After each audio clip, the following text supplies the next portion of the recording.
on a new level. You know I'm on a new level. Welcome back to Kings at the Table podcast, where if you're a king, you belong at the table. And today, I don't have the co-host here with me, Quan. He's missing out, but he'll be back next week. And first and foremost, I got to get into it, is rest in peace to my grandpa, Clemente Jimenez. He's not here with us anymore, and I want to say how much I appreciate everything he's done for us, not just me, my whole family, the Jimenez family. We're missing you a lot, and I had to start off that show, so this show is definitely for him and for the rest of the season, for the rest of our lives, man, because when you talk about how short life is, it gets real, and it gets real fast, and this here going forward, man, I'm just going to be strong and have a lot of faith in, you know, the man above, and I know my grandpa's up there with you, and you're looking down on us, so rest in peace, Vito. We call him Vito Clemente, man, and this one's for you. But let's get into this week right away. A lot of big games here, man, and we're going to start with the Bills and Texans Thursday night. Hell of a game. You're talking Buffalo needs it more than the Texans. Well, I'm not sure if that's the case, because Texans needed it also, because you're talking about possibly missing the playoffs and still having a chance for the division. You know, it's not over yet. I know the Colts have been leading all year and basically looking like the dominant team, but more recently, especially this week and the week before, it's starting to feel like people are catching on to the Colts. But that Texans game, you're talking about the game in Houston. They beat Buffalo 23-19. It's just time to start really putting some shine on the Houston Texans defense. I get that C.J. Stroud's been out for the last couple of weeks, but Mills has stepped in. And let me extend my neck real quick, because we're talking about Mills, and that dude's neck could see above the line. I don't know if you've ever seen a picture or actually zoomed into how Mills looks. You know, I'm not trying to knock you, bro, but, like, goddamn, I'm sure that you can for sure see over that line, and I understand why those 3rd and 2s, you dump it right down the middle, because you can see right over them. Yeah, again, Houston, that defense is just tough, and you got 8 sacks on Josh Allen. I've said it before. Josh Allen does this thing that where he has a slump of like 2 games, comes back, has a great game, maybe 3 or 4 games. He puts these stacks of wins, but yet he falls for like 2 or 3 games. Like, he doesn't just have one quick slip up. It's like a mental thing with Josh. He tries to play hero ball. You know, that you're talking 8 sacks, my guy. You had one that was a loss for like 15 plus. It's like, dude, you got to learn how to just throw the ball away a bit. I get you want to be the hero and take over, but at some point you have to just trust the process of the play calling and understanding throwing the ball away ain't that bad. But let's not make it all about the Bills. Again, Houston has a chance to make a run to the playoffs, and we got to see what they got, because at the end of the day, you're going to need C.J. Stroud. You know, CJ is that guy. You know, he had a little slump, but I still believe in CJ. I think he can do it. I think he could lead them into the playoffs, but not just the playoffs, maybe a possible run. Because when you get to the playoffs, it's all about defense. I get that we get carried away with just wanting to see the stats and say, hey, well, this guy only threw for 150 yards and 1 touchdown, but yet had an interception. Yeah, we get caught up in that kind of stuff, the stats, the things that look good, the things that sell tickets. But at the same time, when it gets down to the crunch time, it's all about who can move the chains. It's all about who could follow the play call, what the head coach sees. You know, it's kind of like a boxing match. You know, you could be in there throwing left hooks, jabs, uppercuts, but at the same time, you got your coach telling you what to do. Hey, man, hey, check it out. You got this little left hook right here. You might want to throw it. If you don't throw that left hook, he's going to catch on to your little 1-2s. You see what I'm saying? Sometimes you got to throw a combo. So I think that CJ has more of those combos than Mills has. No knock to Mills, but again, I think CJ could turn it around, possibly get them in the playoffs. We'll see, though, because they still got a tough schedule. You got the Colts coming up in Indy. If you could pull that off, I mean, that will be some stuff right there, because that will get you 7 wins. You'll be 7-5. The Colts will be 8-4. You're 1 game back, and beating them in that game, you never know. So, again, that's a huge game. That might be the game of the week. So we'll see what Houston could do. Let's go to the next team, because again, there was hella good games going on.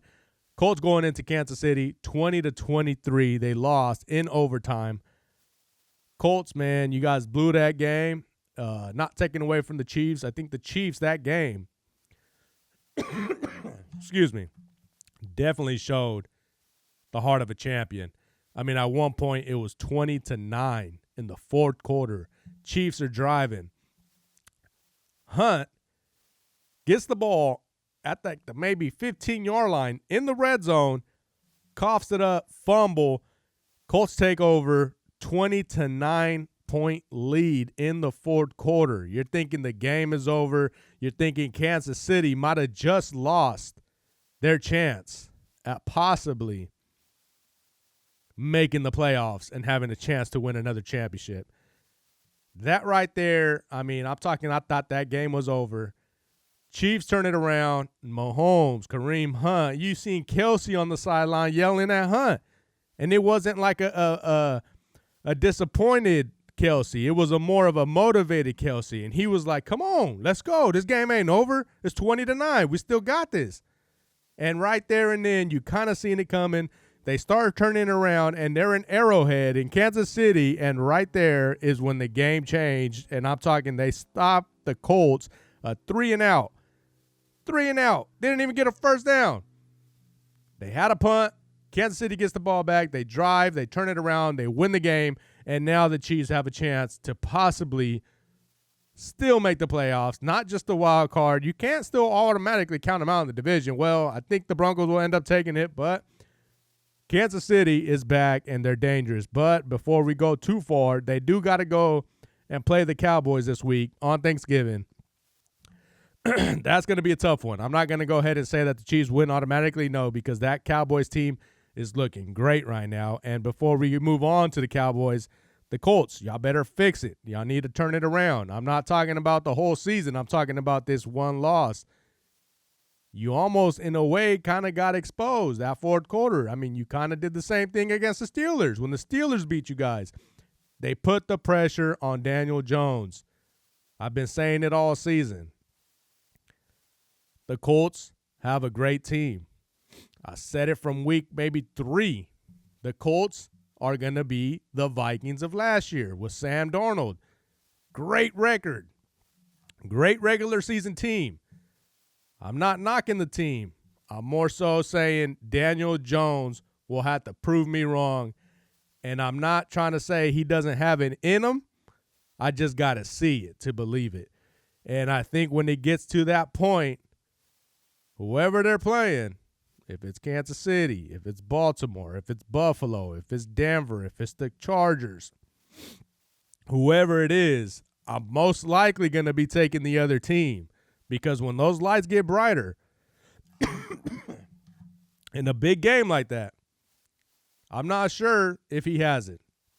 So when that time comes, we'll see. Colts have a long ways to go, but they have a great team, though. It's no knock to what they got going on. Next team is going to be the Chicago Bears beating the Steelers 31-28. Hats off to the Bears. I mean, that's a team that the last couple of years we've been saying they have a lot of pieces. They look like they're going to turn it around. Ben Johnson gets there, changes the identity. They have 8 wins.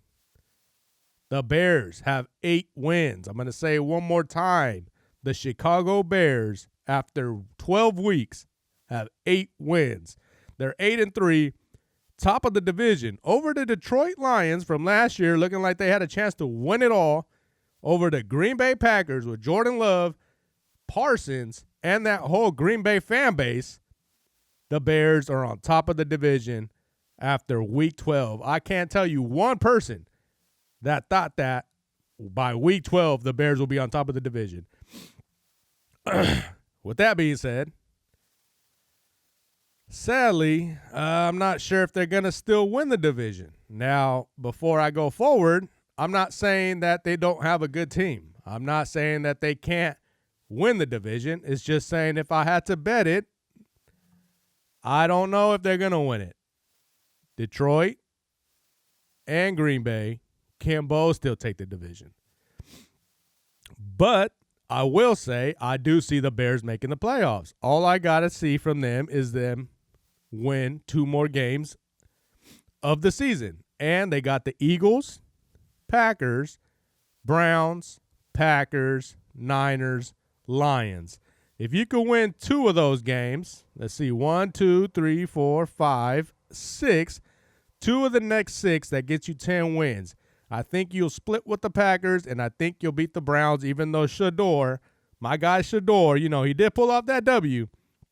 Even though Sheduer's running the team now, I think he could pull off 2. And, again, all season long, early season long, I said, is it time to put pressure on Caleb Williams? And I was right there. And Juan was saying, hold on, give it some time. And I said, Juan, I'm not saying putting him on the bench. I'm not saying Caleb ain't the guy. I said, Juan, is it time to put pressure? And when it's time to put pressure, you get to see if they're the guy or not. Well, I'm talking this close to saying the pressure's on that guy. Caleb knew that time was coming. Ben Johnson knew that time was coming. I'm sure they sat down and said, hey, I'm not going to put the pressure on you publicly. But look, I'm sitting right next to you. You're in my office. Caleb, the pressure's on you. You need to turn it around, because if you don't, that seat's going to get hot. I can almost guarantee you that's what happened. Well, Caleb understood the assignment. He understood what was coming. He understands how big and valuable being a starting franchise quarterback is. So he took it and ran with it. Yes, he ran with it. Now they're 8-3. Again, we'll see if the Bears can make the playoffs. I think they will. Let's get on to the Steelers, though, because they're struggling. That's a couple games that they're allowing a good amount of points now here. I get the Steelers have a great defense when it comes to creating turnovers, but now it's more so stopping the other team from scoring that many points. I'm not sure what's really going on over there. I'll wait till next week when Juan gets back to possibly ask him a little more about Pittsburgh, because it's not looking like they're trending in the right way, and especially with the other team in the division, the Ravens, trending that right way, winning 4 straight after beating the Jets 23-10. I'm not going to get into that game a lot because it's a game that I think we all had that as a W. Also with the Seahawks and Titans, Seahawks win 30-24, beating the Tennessee Titans by 1 possession, though. It was a closer game than I actually thought after them being favored 13.5 points. Now, one game I do want to talk about is that man, Sheduer Sanders. Only because there is a ton of people, I mean a ton, thinking that Sheduer shouldn't have a chance to be a franchise quarterback. Now, this isn't an overreaction, not one bit. I'm not here to overreact. I'm here to tell you guys how I feel about Sheduer. And when he was in Colorado, I said he's going to be the number 1 pick, the first quarterback off the board. Now, however that played out as far as off-the-field problems, because that's the only way you're going to not have him in the first round. It has to be off-the-field things. I get that he's not the elite quarterback that, top 10 quarterback. No, I'm not saying that. I'm saying he's a franchise quarterback. I'm saying he deserves a starting spot in the NFL. Now, he hasn't got any reps with the first team up until last week. He's only had 1 week with the first team. Gets a W in Las Vegas. Again, not overreacting. I get it's the Raiders. No shade towards the Raiders, but Las Vegas hasn't looked too good. But Sheduer Sanders goes in there, has himself an okay game. He had himself an interception. I get that. But you have to mention he went 11 of 20, only 11, completions, 200 yards, a touchdown, 1 interception, a quarterback rating of 87. But most importantly, he got the W. Now, the thing I'm not understanding is Stefanski, the head coach, I'm not sure what it is, but I feel like he has it towards Sheduer, and it's very obvious. You win the game, you have a rookie.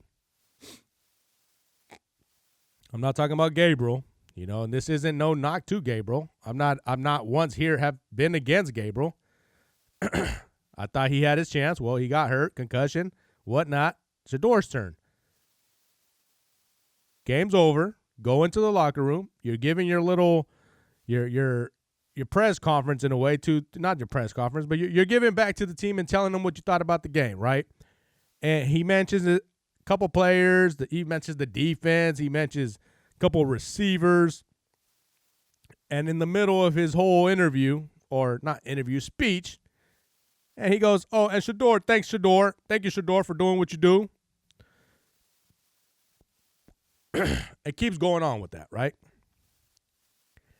From what I took about it, though, was why not give him his time to shine? He's been getting all this hate. All of it. All the attention towards Sheduer has been hate. When is this guy going to get love, right? What has he done, right, to show all this hate? His cockiness is what some of you guys call it, or his confidence is what others call it.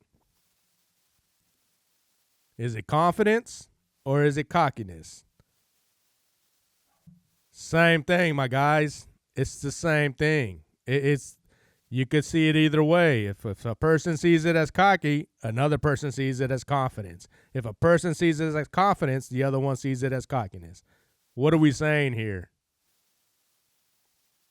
There's a thin line between love and hate.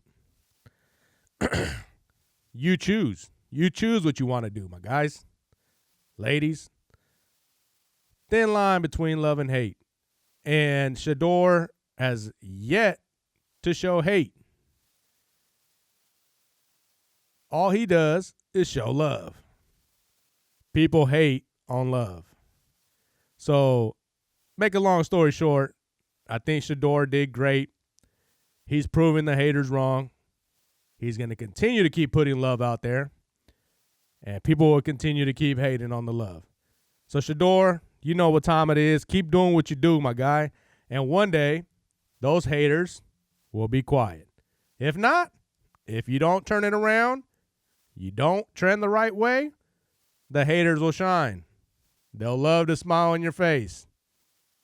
Keep doing you. Sheduer time, my guy. So, let's get on to the Cowboys game. Cowboys versus Eagles, 21-24. Great game in Dallas, 21-0 at one point. The Philadelphia Eagles, Jalen Hurts, Saquon Barkley, A.J. Brown, Devontae Smith took a 21-0 lead. That's all offense. Well, let's not forget about the defense because they did hold the Cowboys to 0 points. Well, the game's not over, right? You're talking second quarter, looking like it's over. I've been telling you, man, these Cowboys are turning it around. And people don't want to hear it. They keep saying, nah, bro, you're tripping. It's the same old Cowboys. Nah, man, this is a different Cowboys. This team is dangerous. There is no favoritism here. There is no me liking the Cowboys or me hating the Cowboys. This is what I do. This is what I see, and I see what is coming. And if you don't see it, and I'm telling you now, it's coming, I'm not here to try to argue with you. I'm telling you what I see. The Cowboys are here, and they're not going anywhere. The way they're building, the way they traded Parsons, people to this day say, I can't believe they did it. How not? I get you should have maybe paid the guy. I get that. But the pieces they got back You can't be mad at it. Clark, Pro Bowler.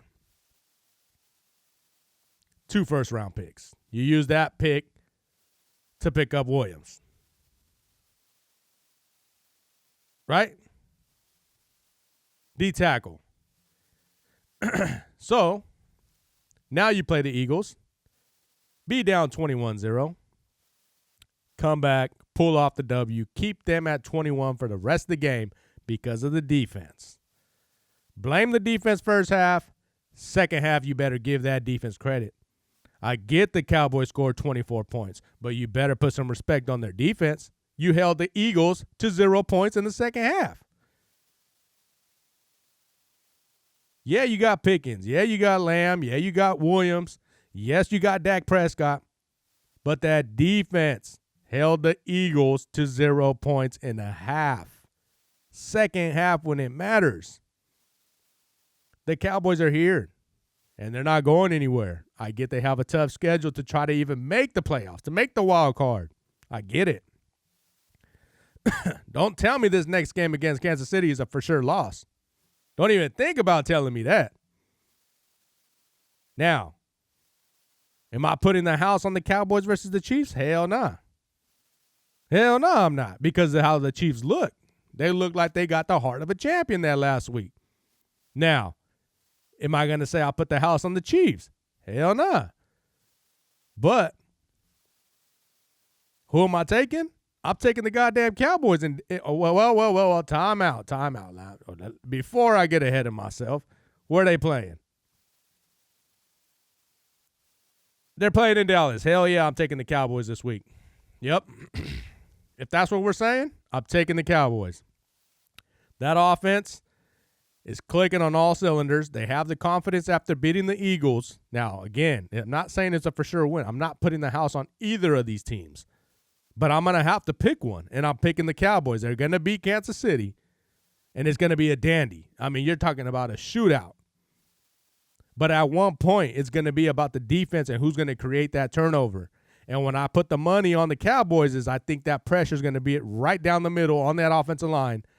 The interior of the D-line, not the pass rush, but the interior is going to crash in and make sure they stop that run. And that's what the Chiefs have been doing lately. If you haven't been paying attention, it's the run.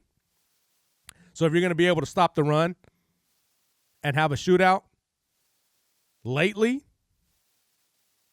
I'm going Cowboys. So, again, a hell of a game, a hell of a week. There's a lot to get into this next couple of weeks because the playoffs are starting to come right around the corner. And, again, this is where we're going to start having to pick a championship team. So, again, thank you for tuning into this week. Hopefully next week I got Juan here with us. But you know how to put out some content. Make sure you like, share, comment, subscribe on this channel. Follow the Instagram.